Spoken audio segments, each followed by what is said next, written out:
main man Brian Ortiz uh, sent me something very interesting, which I already told you guys. Iguodala and Thompson were made to look better when the superstars were pretty much shut down for a very short time. And because of this, their value shot through the roof. Now, Iguodala is being sought after, which I would do the same thing. And I told you guys that the NBA is fixed, man. Listen, I told you guys that team is going to be dissolved. It's already happening. Even though Iguodala is a man off the bench, he's still valuable. You need good people off of the bench. You just can't run your starting five into the ground. So here's what we got.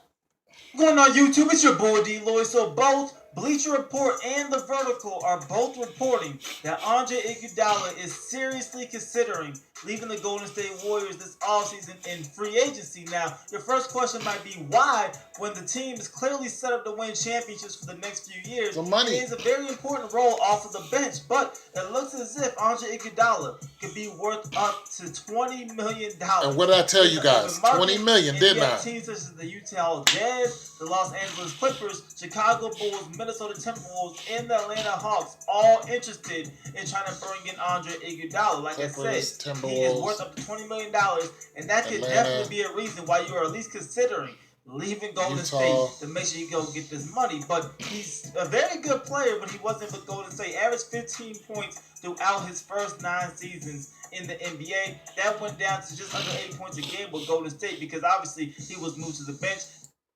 $1 million, and that could definitely be a reason why you are at least considering leaving Golden State to make sure you go get this money. But he's a very good player when he wasn't with Golden State. Averaged 15 points throughout his first 9 seasons in the NBA. That went down to just under 8 points a game with Golden State because obviously he was. Who's considering? Looks as if Andra Iguodala could be worth up to $20 million in the open market.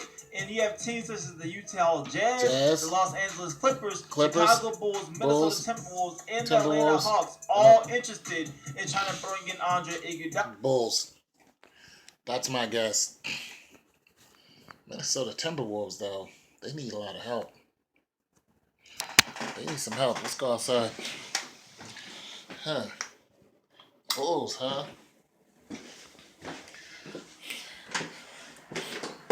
Utah Jazz, Bulls, Minnesota. Shoot, any one of those teams could make Iggy a star. You know what I'm saying? It's raining out here. See, any one of those teams can make Iguodala like a super dude. You know what I'm saying? Right now,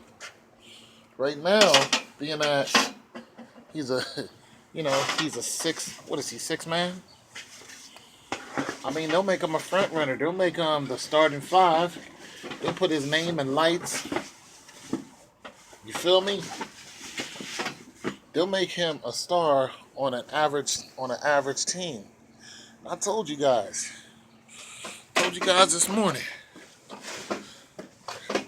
I even said it last week. You know, you can be a big fish in a little pond and get that money. I mean, just think of your Iguodala. You're like, I'm on the best team there is. Is that good? Is that good? Because, I got my ring already. He might have a couple of them. But long term, for the next 5 years, what's the plan? Keep making what? I don't know. 5-10 million a year? When you can jump to 20 right now and maybe even do better? Go to Atlanta and really get paid? Go to the Timberwolves and they might hit you with 25. Big ones for like the next 2 years. That's LeBron money. LeBron was doing 23 million a year. That's LeBron money right there. I told you it was going to happen. I knew it. Whenever you squeeze 2 or 3 other players, you got all these superstars. You got one or two people who are wide open, and they're going to look very, very good. People are going to come after that. Those couple of players that nobody really is paying any mind to and taking for granted. And I'm gonna tell you something. That's gonna hurt. That's gonna hurt Golden State because you need to, like I said, you need to have a good bench. I'm telling you right now, that team is gonna be dissolved. They will not go to the playoffs. Well, excuse me, they will not go to the championship game. They're gonna lose in the playoffs to the Spurs. They're gonna burn those guys out. They're gonna burn those guys out. Injuries, all kind of stuff is gonna happen, and it's already starting to happen. Before the end of the basketball year, you're gonna have people who are just uninterested in playing for them anymore. You're gonna have flight by night arguments. You're gonna have personal problems that just come out of nowhere. That team is gonna be dissolved by the NBA. That's how it works, people. You know, it's gonna be a bunch of fake news just going around. That team's gonna be liquefied. It is. I'm telling you right now. It's just one big. It's one big orgy. It's more like one big. It's like a financial merry-go-round, really. You know, you don't know where the money's gonna stop, but all you have to do is follow the revenue, follow the ad revenue, follow the fake news. Just follow it, and you'll see where the next stop is. You'll be able to pick out who the next champion's gonna be. It'll be so clear. Now, what you might not be able to pick out is what game they're gonna win in, because we were shocked. We were shocked that it didn't go to game 7. But then again, you know, we were thinking that they lost money, but like I said in one of my other videos, they didn't necessarily lose money. They didn't lose money in that game. They didn't lose money by not having the last, 2 games? They probably didn't need it. If they needed it, then they would have let them play. They ain't lose money. They already showed the power that they have when they had the one game, uh, freaking game. Game 4. Game 4 was a display of the power that they have to orchestrate a game and manipulate it the way they want to make a team that is not able to beat another team. That's what they were doing. They were showing off, and they showed you how they do it blatantly, right in front of your faces. This is how we manipulate a basketball game. This is how a team who's been getting wiped off the map all of a sudden beats another team by 20 points. This is how we do it. I'm letting y'all know now. LeBron didn't stand a chance going in. That's all there's to it. And Iguodala, if he's a smart businessman, Listen, it isn't even a fact. It isn't even a matter of fact of eventually leaving. It's going now. It's going it's going now. It's the apex of the moment. It's the top. It's the you're at the pinnacle right now of the moment to capitalize on the other team making you the sixth and seventh man. You're at the very moment where you're worth the most you're ever going to be. If he goes to another team, let's just say that he goes to Chicago. Who they got? D Wade? Excuse me, guys. Let's just say he goes to Chicago. They got D Wade, 30 what? 36, 37 years old. Who else they got down there? You know what I'm saying? They might have a couple guys down there that may be worth mentioning. But they don't got nobody who's going to stop Golden State. They don't have that type of team. They don't have a playoff team right now. They don't have a playoff contender right now to go and finish in the playoffs, make a good run for the finals, as far as I'm concerned. But let's just say that he did go down there to Chicago. You know, for one, Chicago's not going to build around Iguodala. He's not that guy. He's not. They're not. Listen, Chicago will build around LeBron James. Chicago will build around. Heck, they might build around Kyrie Irving. Not necessarily around him, but they might pull some strings for him. But they're not going to do that for Iguodala. They're not going to be like, yeah, now we got Andre, now we could be playoff contenders. We looking at going. That's not what they're doing. As far as excuse me, winning the playoffs and going into the championship, that's not what they're doing. That's not what they're doing. They're looking for somebody to be the sixth, come from being the sixth man to the fifth man. You know what I'm saying?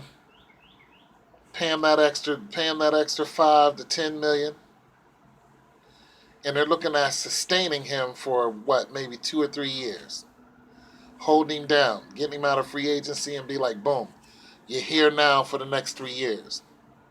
Then they're looking at building a team, but it's not necessarily for Iguodala. See, Iguodala is one of those players to me who sustains a team. You keep them at the level that they are. Or you maybe knock them up just a couple notches simply because you came from the Golden State. So now you get more revenue because people know your name.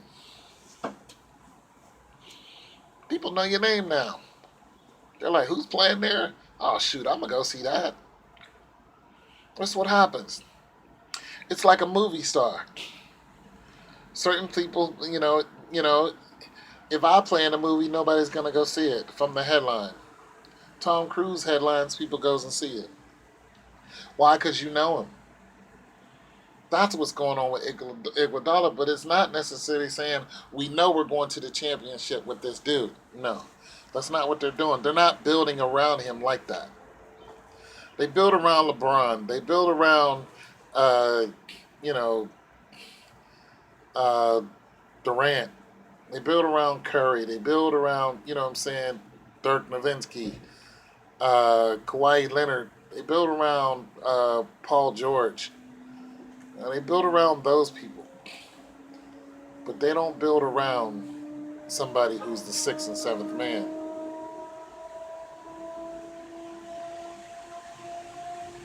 Yeah, okay. So that's all I'm saying. But what you can do with somebody who's a good sixth, seventh man is you can make a team sustain, maybe move up a notch or two, but the team doesn't go down. If they were playoff contenders last year, they'll have a better chance of staying longer in the playoffs. You get them to stay at a level. It's like okay, playoffs, first round we were out. We want to go second round or third round or however it goes. I don't even know how many rounds there is. He's the type of person that'll help you sustain. So that's just my message. I just wanted y'all to know how I feel about it. And I think Iguodala should leave right now. I think he should have been gone. I think as soon as that last shot was shot and Golden State wins, the ink should have been drying on his contract. That's the way I'm looking at it. I would have been having talks the the last quarter of that game. I would have already been in talks. I would have already, my line would have been buzzing. And as soon as all the hoopla and all the yay and all was over with, and I get some alone time at home with the fam and the kids, and everybody's happy and fed and going to bed, I would have been answering emails and text messages talking about how much I wanted. And truthfully is the truth is he probably did that. It would have been over before I even got off the court. There ain't no loyalty. There's no loyalty in the NBA. know what I'm saying? It would have been over. Shut down. Complete, kaput. That's it. I would have been with somebody already. Atlanta, here I come. Yo, Minnesota was cracking. I'd have went to Atlanta. Someplace warm. Hell, he might not go to any of those. Might pull a hat trick. But I think he's going to go to the worst of all of them. Yo, kill for kill. Kill, think about it like this. If you go to the best team, out of all 4 or 5 teams, Jazz, Timberwolves, Chicago, I forgot the other 2 teams. If you go to the best team and they go to the playoffs, you know what I'm saying, and they're playoff contenders, you're just like, okay, we were playoff contenders. If you go to the worst team and they're not playoff contenders, then this is what you're looking at. You're looking at the draft. In the draft, you already know that being that your team sucks, that you guys are going to get, you might get first round draft pick. You might not even want first round draft pick. You might be like, screw that. We don't want the first round draft pick. Y'all can have the first round. What we want, what we want is number 3, 4, 5, 6, and 7. And in one draft, build a whole damn starting 5. And then make it to the playoffs. But even so, even if it takes you 2 years to do it, you still quiet. Because for one, the team who's already going to the playoffs and already doing something, the team who's already got a big name, D-Wade or whatever, you're looking at the salary cap. You're looking at, you probably paying Wade a man. I might not get 25 grand out of you. Guys might offer me 15 to 17 and a half. Screw that. What's the worst out of you? Utah? I'm just guessing. What do you got? Yeah, Utah on the line. Yeah, Jim. What do you got, Jim? I will offer you $25 million for the next 3 years. I'm on the plane. Kids, pack it up. Baby, I love you, but we're moving. Kiss the wife. We're moving, baby.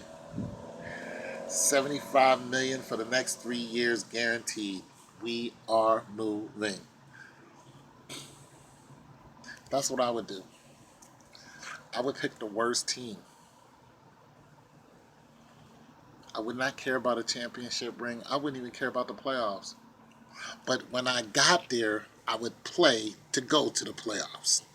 Because I don't want them to think I wasn't worth my weight in gold. I'd go there and I would ball out of control if I was it. I would be a monster on the court. I would be a monster. Because when that 3 years is up, either they're going to offer you another chunk of change, huge chunk of change, or somebody else is going to look at you and do the same thing. Iggy balled out. What do you want? And pick the next worst team. This is what I want. Go to the next worst team in 3 years. And do that for the next, 12 years.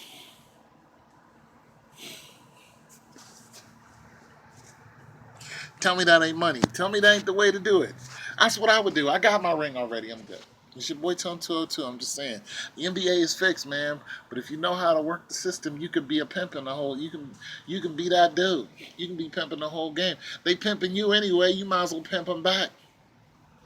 Ball out of control. Iguodala, do your thing, homie. Come on. God loves you.